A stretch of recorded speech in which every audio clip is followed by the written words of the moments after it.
because I am hard, you will not like me. But the more you hate me, the more you will learn. I am hard, but I am fair. There is no racial bigotry here. I do not look down on niggers, kikes, wops, or greasers. Here you are all equally worthless. And my orders are to weed out all non-hackers who do not pack the gear to serve in my beloved corps. Do you maggots understand that? Sir, yes, sir.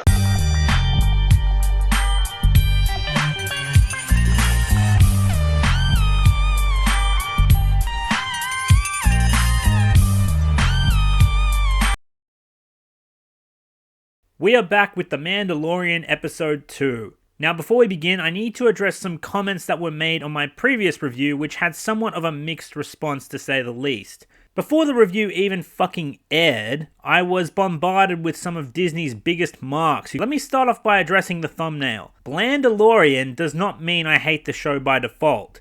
Blandalorian simply means underwhelming, bland, slow-paced, and uneventful. At least that was my initial intention. Okay, now that we've got that straight, let me address some comments that alarmed me regarding the staggering drop in baseline for what constitutes as human intelligence. The first comment says, terrible review. If you don't watch all the Star Wars material, you don't have a real idea of what you're even reviewing, do you? Now, I got a lot of comments like this saying that my grievances with the show not explaining the Mandalorians in the first episode was my own fault for not watching the Clone Wars or the Star Wars Rebels series. Now, not only did I make it very clear that I hadn't seen those shows before I criticized, and that I could be wrong about certain things that may be explained in other areas. But this excuse is simply bullshit. It's the responsibility of the show that's on the goddamn screen to explain its own characters and its own bloody premise.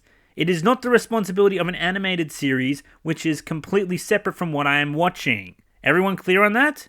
Wonderful. If Dave Filoni didn't have his head up his ass assuming everyone watched his bloody cartoons, then perhaps he would have spent more time explaining what the Mandalorians are instead of walking, some blue costumed motherfucker, and dino vag. Now the second comment, which echoes many others, said, wow, seemed like you never heard about bullying, or what a bully gets, or his or her motivation to harass someone. Lame video. Seriously, too much of a short mind to analyze something, lol. Now what Coca-Cola here is referring to is the opening fight scene where the bar tropes nonsensically pick a fight with discount Jango Fett. I had numerous other people tell me that this type of behavior is to be expected in a western, or in this case a space western. Yeah, people pick fights in bars. Drunks pick fights in bars. These two criminals picked a fight with a galaxy-feared bounty hunter over a drink that he didn't even spill and that they know he didn't spill. And even after the bartender offered to replace the drink for free. That's the issue here. I'm not saying that it couldn't happen. I'm saying that the way it was done was incredibly stupid. Why not just have discount Jango Fett walk up and say, give me my bounty or you're dead? And then the fight breaks out. This will make a lot more sense since the Shape of Water was the bounty all along anyway. The way this whole thing played out was just really bizarre to me. Just like a lot of the choices made for the pilot episode of a near $100 million show. Also, lastly, I made comparisons regarding episode 1's filler, comparing it to the final episode of Game of Thrones. Now, I stand by what I consider to be filler or time not spent well in the pilot episode. However, comparing it to the Game of Thrones finale wasn't meant to be taken literally. I meant the comparison as a bit of hyperbole to outline my issues with episode 1's pacing, and I should have been clearer on that. Now, with all that said, I never said the words, I hate this show, or I hope this show fails. I want this show to do well, but it will fail unless we criticize. Do you understand that? Is everyone clear on that? Wonderful. We don't criticize out of apathy, we criticize because we care. So I was less than impressed with the pilot episode. I had people saying if I was unimpressed with episode 1, I would hate episode 2, and well, that wasn't quite the case. Believe it or not, I actually liked episode 2 more than episode 1. Probably because it used its time a little more wisely despite the episode being shorter, and instead of spending unnecessary time on characters that don't matter, or rather characters that don't do anything, like the Shape of Water from the previous episode. Granted, despite liking the pace of this episode a bit more, not much of anything really happens. It really feels like they, again, could have spent this episode skipping ahead to do something more important. We didn't need to see how discount Jango Fett gets off Tatooine. What's important is what comes next. So what in fact was the purpose of this episode? The only thing I can see being illustrated is Jon Favreau showing the audience the growing relationship between Discount Jango Fett and Baby Yoda. And I think it's why I like this episode more than episode 1. It tells a more grounded, self-contained story that develops the characters of interest. And what I really like is how much of it is told visually. Baby Yoda doesn't speak and Discount Jango Fett is a mostly silent protagonist that at this point resembles something like Master Chief. You can't see what's under the hood, but you can glean a lot from his reaction speed, his body language, and his actions, be they aggressive or compassionate. Not to mention, I really liked the action in this episode. I thought it was much better paced and grounded than the previous episode. So the episode begins with Discount Jango Fett escorting Baby Yoda through the desert canyons on Tatooine, back to his ship. I thought the capsule was a piece of technology that simply levitated, but it would appear that Baby Yoda is using the Force to float the capsule. I honestly don't know, although it does become a little bit clearer later in the episode. This is going to come into play later with another use of the Force. As they're walking and floating along, Discount Jango Fett is attacked by sand bandits. Near as I can tell, these are sand people, but they aren't Tusken Raiders. So Discount Tusken Raiders attack Discount Jango Fett, and the fight scene is pretty cool. It was impactful, gritty, and flashy without being overindulgent or bombastic. You see Discount Jango Fett take numerous hits with lethal melee weapons, and his armor takes the brunt of those attacks, saving his life. It was mentioned offhand in episode 1 that Discount Jango Fett had a special, what's called Beskar armor. Now again, for the general audience like myself, all I know from that episode is that the armor is valuable. However, there's no mention of why it's so valuable, how rare it is, and what its significance is. Again, introductory episodes need a certain amount of exposition to lay its foundation, and a lot of that was missing, hence why I pointed it out in the first place. But I like the show don't tell on display here. We see Discount Jango Fett take very brutal strikes and escape with his life, but not entirely unscathed, as the next scene we see him grunting in pain, mending his wounds and repairing his armor, in a moment that also helps endear us to Baby Yoda and give us some quiet visual storytelling for the growing relationship between the characters, which I very much appreciated. Another reason I like the opening action sequence is because it shows the full range of Discount Jango Fett's arsenal. His melee skills, his blaster skills, how unique and resourceful he has designed his arsenal. His sniper rifle also acts as a lengthy cattle prod for close-range encounters, which is a pretty neat detail. And the ending shot where he blasts a fleeing Discount Tusken Raider into ash is just glorious. So yeah, I very much enjoyed that scene. After Discount Jango Fett finishes patching himself up, he and Baby Yoda head out at first light back to his ship, only to find the entire thing has been stripped of parts by a horde of Jawas and their motorized trade fortress. Needless to say, this pisses Discount Jango Fett right the fuck off, and he unleashes the full fury of his sniper rifle onto the precious little bastards down below, blasting them into smithereens. The Jawas quickly run back into their fortress and start rolling away. Discount Jango Fett makes chase and tries to scale the fortress while it's in motion, taking out several Jawas along the way, only to run into a horde of Jawas at the very top waiting for him with stun weapons. They open fire and Discount Jango Fett falls off the fortress, stranded and humiliated with only Baby Yoda to keep him company. I found this entire sequence both entertaining and hilarious for all of the reasons the writers actually wanted me to, so well done. Prior to writing this, I saw many commenters say they like how the character has been conveyed so far because he has experienced numerous setbacks and isn't some irredeemable Mary Sue like Rey. Now I am mixed on this perception of the character, and I made a counter comment to this in my last review, which was basically that Mandalorians are meant to be these badass bounty hunters, correct? It's never explained exactly what they are, only that it is extremely implied that they are very feared professionals. Up till now, in both episodes 1 and 2, we see the Mandalorian fail and get humiliated numerous times.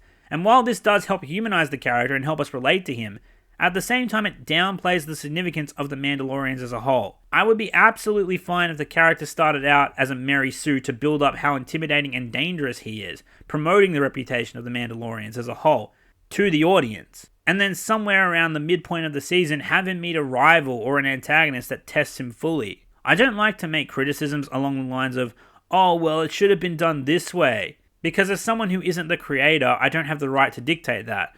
But what I am criticizing is that the show writers are quickly whittling away at what makes the Mandalorian so intimidating with the amount of losses he's already taken. I'm all for having him experience trials, but just be careful not to make him look too weak. so much so that he might lose his edge of intimidation on the audience. After being humiliated by the Jawas, Discount Jango Fett goes to visit the same desert dweller that helped him in the last episode. He explains his situation, and the desert dweller offers to take him to the Jawas to conduct a peaceful transaction. Discount Jango Fett opts not to do this since he'd rather just kill them and take what's his, and he doesn't trust dealing with the Jawas, thinking they'll likely be killed or double-crossed. I like this because it shows that our protagonist isn't a fool. He also provides the audience with contingencies for how this proposed idea can go sour, giving us a small bit of tension for the events to come. Also, I know that this doesn't really matter, but damn, I love Baby Yoda. Stumbling about, making cute little sound effects. Damn it, I'm becoming a mark. Fuck you, Disney. Anyway, they go to the Jawas, and the Desert Dweller facilitates a trade agreement. There's a small piece of dialogue that made me chuckle when Discount Jango Fett frustratedly tries to speak Jawa, and when he's had enough of the Jawas trying to swindle him, he pulls out his flamethrower and tries to burn one of their faces off. Okay, so we've seen the character cold, calm, stoic, and professional. Now we're seeing him hot-headed and rage-fueled. Now look, I'm fine with a wide range of emotions, just so long as some emotions don't contradict the core of the character. But in the case of the Jawas, they did strip his ship down for parts, so there is provocation and cause for rage. Long story short, the Jawas want some kind of egg, and they'll return the parts in exchange for the egg. The egg of which the significance, again, is not explained or given reason as to what makes it so damn special. So Discount Jango Fett seeks out to find the egg. Now, this part kinda baffled me. Again, we don't see the Jawas explain to Discount Jango Fett what the egg is and who it belongs to. Let's assume they told him it belongs to a giant motherfucking space rhino. Why does he just walk straight into the rhino's dark lair? Again, shouldn't a professional know how to flush out a beast from its lair instead of walking in to get ambushed? Anyway, this is done so that we see Discount Jango Fett on the back foot for the whole fight, raising the tension for the audience. We're only 2 episodes in and already they're lowering a character's intelligence to force the stakes. The fight itself is okay. Although a bit slow and sluggish, I honestly expected more from the protagonist. Anyway, having been battered and stripped of his weapons with his armor covered in mud, Discount Jango Fett rises to his feet and holds his dagger out at the stampeding creature's face, ready to accept his likely demise, only for the space rhino to be stopped in its tracks and levitated off the ground by none other than the Force, as Baby Yoda uses all of his willpower to save Discount Jango Fett. After exhausting itself, Baby Yoda falls asleep and drops the rhino to the ground off balance. This gives Discount Jango Fett the opportunity to finish the fight.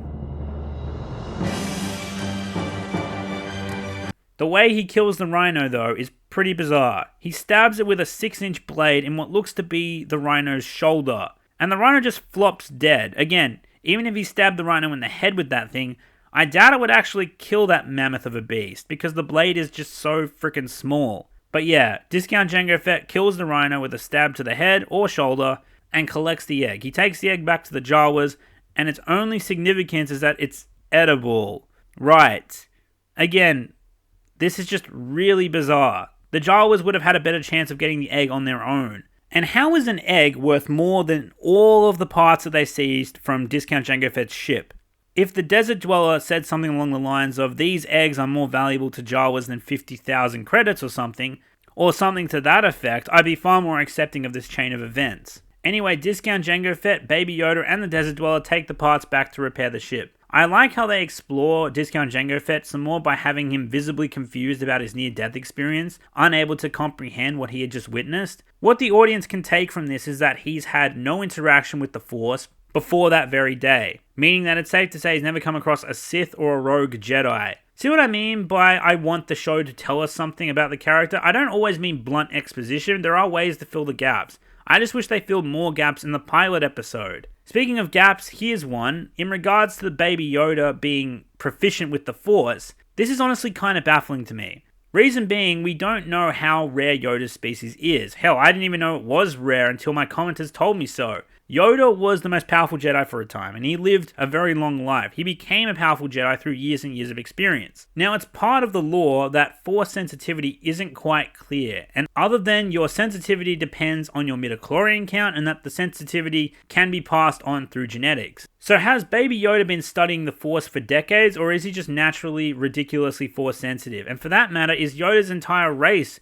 just extremely force sensitive. Because lifting a giant rhino is no joke. I'm not saying it's the show's fault yet, but they need to address these questions at some point to make it clear to the audience how exactly this fits in with the lore. A line such as, "This species was nearly wiped out and they only exist by the dozen and all of them are strong in the force," would be enough to establish some lore without breaking any rules. Again, I know next to nothing about Yoda's species and that's just a mock example off the top of my head, but you get the point. Also, Discount Jango Fett's surprise at Baby Yoda's use of the Force may just answer that question I had about the capsule floating.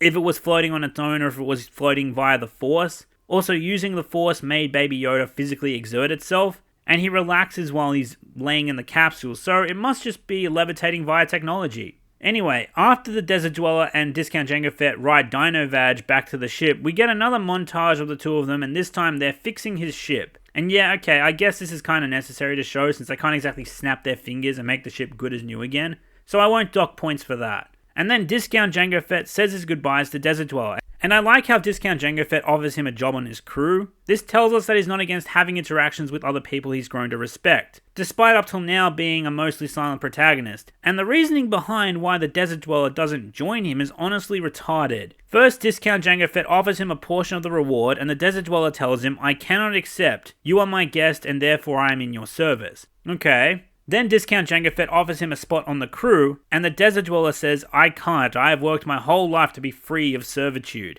Is it just me, or does this make absolutely no sense whatsoever? If you were against servitude, why did you put yourself into his service in the first place? And why are you suddenly against it? This is another bizarre writing choice. Why the hell didn't they just have him say, "I wish I could, but I'm simply too old and I'd like to spend the rest of my days watching over my valley"? Have him say literally anything that isn't an immediate contradiction.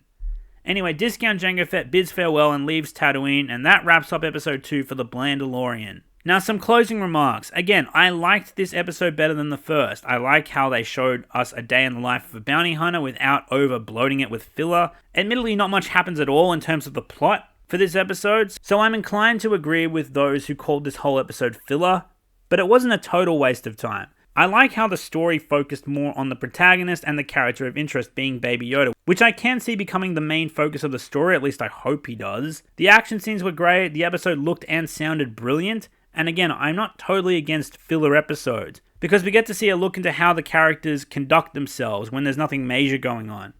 But I think there's a valid debate for, was this episode necessary?